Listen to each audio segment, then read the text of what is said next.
করি। প্রথম বিষয় হচ্ছে এগেইন আমরা কিন্তু জুলাই সনদ জুলাই ঘোষণার সাথে অনেক সময় গুলিয়ে ফেলি এবং এইটা ব্যাপকভাবে এই বিভ্রান্তিটা সর্বত্র ছড়িয়ে পড়েছে।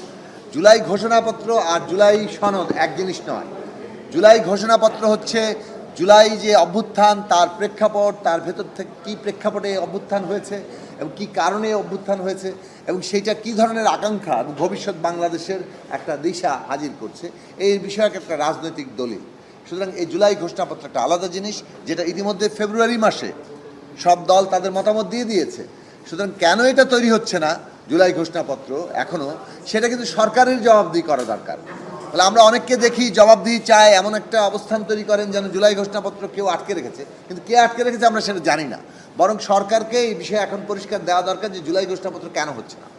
কিন্তু জুলাই সনদ, যেটা আমরা এখন বলছি যে জুলাই জাতীয় সনদ, মানে এইটা আপনারা এভাবেই হাজির করবেন যে এটা হচ্ছে সংস্কার প্রশ্নে কোন কোন বিষয়ে আমরা ঐকমত্য হচ্ছি, সেইটা জুলাই জাতীয় সনদ।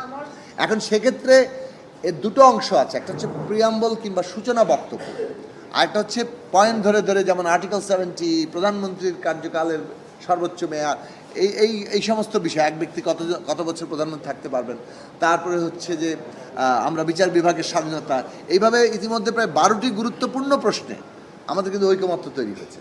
এবং আরও কয়েকটা গুরুত্বপূর্ণ প্রশ্ন আলোচনা হচ্ছে, যেটা আমরা বললাম যে এখন আলোচনা চলছে তত্ত্বাবধায়ক সরকার কাঠামো নিয়ে, আলোচনা আছে উচ্চ কক্ষ গঠন এবং সেখানে প্রতিনিধিত্বের প্রশ্ন নিয়ে, আলোচনা আছে মৌলিক অধিকারের সংজ্ঞায়ন নিয়ে, নারী আসনের প্রতিনিধিত্ব নিয়ে। এই সব প্রশ্নগুলো আলোচনার বাকি আছে। তাহলে যেগুলো বিষয়ে ঐকমত্য হচ্ছে, যেসব গুরুত্বপূর্ণ প্রশ্ন আলোচনা এখন বাকি আছে, এই সব কিছু শেষ হওয়ার পরে যেগুলো বিষয়ে আমরা একমত হলাম সেটাই জুলাই সনদে আসবে, উইথ যেগুলো নোট অফ ডিসেন্ট আছে ওগুলি সহ। আর যেসব বিষয়ে ঐকমত্য নাই সেটা কিন্তু বলাই হচ্ছে যে এই বিষয়ে ঐকমত্য হয় নাই। এটা রাজনৈতিক দলগুলো কিভাবে তাদের নিজেদের বক্তব্যে ভবিষ্যৎ ম্যানিফেস্টোতে আনবেন, যারা সমর্থন করেন তারা আনবেন, যারা সমর্থন করেন না তারা তাদের বক্তব্য নিয়ে ম্যানিফেস্টোতে যাবেন এবং জনগণই সেটা নির্ধারণ করবে। আমাদের দলের দিক থেকে আমরা সবসময় ভেবেছি জনগণের অংশগ্রহণ ছাড়া এই সংস্কার কাজ সম্পন্নও হবে না, আমাদের টেকসইও হবে না।